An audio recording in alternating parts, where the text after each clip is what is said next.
Hi guys, நம்ம MCU அதிகமாக நம்ம மார்வலோட அல்டிமேட் யூனிவர்ஸை இன்ஸ்பயர் பண்ணியிருக்கு. வேற எது உங்களுக்கு தெரியுமா? தெரியல, இந்த வீடியோ பாருங்க. இதை போய் பாதை லிஸ்ட் போட்டிருக்கேன். இது நம்ம டீட்டெயிலாக பார்ப்போம். ஃபர்ஸ்ட் அல்டிமேட் யூனிவர்ஸ் என்ன சொல்லிடுறேன், மார்வலோட அதர் யூனிவர்ஸ் அது. ஃபர்ஸ்ட் நம்ம இன்ஃபினிட்டி வார்ல நம்ம தோரோட காஸ்டியூம், தோரோட ஸ்டாம் பிரேக்கரும் எக்ஸாக்ட் அல்டிமேட் யூனிவர்ஸோட தோரோட ஸ்டாம் பிரேக்கர் அந்த சூட்டி இன்ஸ்பயர் பண்ணி தான் இருக்கும். நம்ம மெயின் யூனிவர்ஸ்ல இந்த மாதிரி ஸ்டாம் பிரேக்கர் இருக்காது. மெயின் யூனிவர்ஸ்ல மேலே மாதிரி தான் ஸ்டாம் பிரேக்கர் இருக்கும். மெயின் யூனிவர்ஸ்ல ஸ்டாம் பிரேக்கர் வந்து நம்ம தோர்ட்ட இருக்காது, பீட்டரபிள் ஏதாவது இருக்கும். நம்ம எட்டு ரெடி பண்ணி நம்ம ஓடின் தான் பீட்டரபிள் கொடுத்துருப்பாரு. இதுக்கு இடையில நம்ம பீட்டரபிள் வந்து மேல இருந்து தூக்கி இருக்கோம், மேல தூக்கத்துக்கு ஒருத்தையாம இருந்திருக்கும். தோர்க்கும் பீட்டரபிளுக்கும் இந்த மேல இருக்காங்க மிகப்பெரிய சண்டே போய் இருந்திருக்கும். அந்த ஃபைட்ல கிட்ட தோர் தோத்த மாதிரி தான் காமிச்சிருப்பாங்க. இதை காமிக்கல அனிமேஷன்ல ரெண்டு விதமா காமிச்சிருப்பாங்க. ஒரு சில விஷயம் இந்த எபிசோடும் காமிக்க மாறும், மற்றபடி எல்லாமே அப்படிதான் இருக்கும். செகண்ட் இந்த ஃபர்ஸ்ட் அவெஞ்சர்ஸ் மூவில நம்ம பார்த்து சிட்டாரி ஆர்மி அல்டிமேட் யூனிவர்ஸ்ல தான் ஃபர்ஸ்ட் மார்க் கிரியேட் பண்ணாங்க. ஸ்கல்ஸ்க்கு ரீப்ளேஸ்மென்ட் இந்த ஒரு சிட்டாரி ஏலியன் ரேஸ் மால் கிரியேட் பண்ணாங்க. ஷேப் ஷிஃப்டர்ஸும் பவர்ஃபுல்லான ஏலியன் ரேஸாவும் காமிக்கல அனிமேஷன் ஷோலையும் காமிச்சிருப்பாங்க. அந்த அனிமேஷன் ஷோ கிடையாது, அனிமேட்டட் மூவி. அல்டிமேட் யூனிவர்ஸ்ல அவெஞ்சர்ஸ்க்கு இதோ ரெண்டு அவெஞ்சர்ஸ் படம் மால் கொடுத்திருக்காங்க. இந்த ரெண்டு மூவி கூட நம்ம சேனல் ஸ்டோரி எக்ஸ்பிளைன் பண்ணி போட்டுருக்கோம். ஒரிஜினல் 616ல இருக்கிற அவெஞ்சர்ஸ்க்கே இப்போ அனிமேட்டட் ஷோ நிறைய தவிர்த்து ஒரு மூவி அனிமேட்டட் மூவி கிடையாது. அந்த அல்டிமேட் அவெஞ்சர்ஸ் மூவில இந்த சிட்டாரி ஆர்மியை நல்லா பவர்ஃபுல்லாவே காமிச்சிருப்பாங்க. எம்சியூல இன்ஸ்பயர் பண்ணி எடுத்துட்டு வந்திருந்தாங்க. நான் அந்த அவெஞ்சர்ஸ் மூவில டம்மியா தான் காமிச்சிருப்பாங்க. அதுல இந்த சிட்டாரி ஆர்மி வந்து இந்த அல்டிமேட் யூனிவர்ஸ்ல வேர்ல்ட் அப்ப நாசி கூட டீம் அப் பண்ணி இருந்திருக்கும். ஆனா நாசி அந்த சமயத்தில் தோத்துந்தாலும் சண்டலி இந்த சிட்டாரி ஆர்மி நம்ம கேப்டன் அமெரிக்காக்கு வில்லனா இருக்குங்க. இந்த ஸ்டோரி அப்படியே போய்கிட்டு இருக்கும்.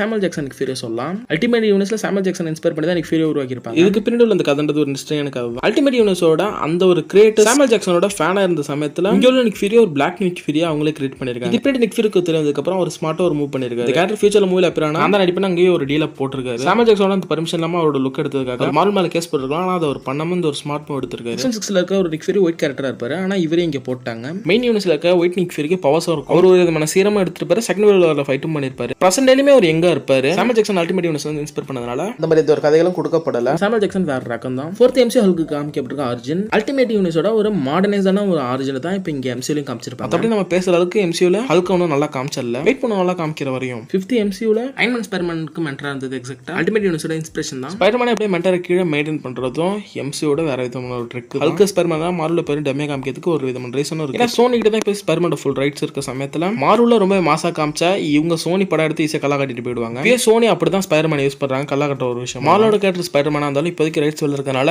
மார்வல் அந்த மாதிரி தான் யோசிப்பாங்க. இப்போதைக்கு ஹல்க் டம்மியா காமிக்கிறதுல ஒரு விதமான ரீசன் இருக்கு. ஹல்க்குக்கான இப்போ தெளிவான கதைகளும் சொல்ல போறது கிடையாது. ஹல்க மாசம் காமிக்கிறது இல்லை. ரீசன் மாசா காமிச்சிட்டாங்கன்னா எப்படியும் அவருக்கு தனியாக படம் கொடுக்குற மாதிரி இருக்கும், அவருக்கான கதையும் சொல்ற மாதிரி இருக்கும். ஆனா இந்த ஃபிலிம் ரைட்ஸ் வந்து யூனிவர்சல் இருக்கிறதுனால படத்தை யூனிவர்சல் தான் எடுப்பாங்க. யூனிவர்சல் எடுத்து அதுக்கு ப்ராஃபிட் வந்தா முக்காவாசி அவங்க தான் எடுத்துப்பாங்க, காவாசி தான் மார்வல்ட்ட கொடுப்பாங்க. அதனால தான் மார்வல் இப்போ வரையும் ஃபிலிம் ரைட்ஸ் நம்மள்ட்ட திரும்பி வர வரையும் ஹல்க மாசா காமிக்க கூட டம்மி பண்ணி வச்சிருக்காங்க. அதுமே யூனிவர்சல் இப்போதைக்கு நம்ம மார்வல் கூட போட்டிருக்க ஒரு கான்ட்ராக்ட்ல ஹல்க கொல்லக்கூடாத ஒரு கான்ட்ராக்ட் போட்டிருக்காங்க. அதனால மார்வல் இப்போ வரையும் ஹல்க விட்டு வச்சிருக்காங்க. இல்லைன்னா ஏதோ ஒரு சமயத்தில் ஹல்க போட்டுதலும் வாய்ப்பு இருந்திருக்கும். இப்போ மார்வல் பண்ற இந்த ஒரு விஷயத்துல இருந்து நான் இதை சொல்றேனே தவிர்த்து ஹல்க கொல்லுன்ற மோட்டிவ் கிடையாது. மார்வல்ட்ட சொல்றேன். ஸ்பைடர்மேனுக்கும் ஹல்க்குக்கும் பண்ற இந்த ஒரு விஷயத்த மார்வல் வெளில சொல்லனாலும் இதுதான் உண்மை.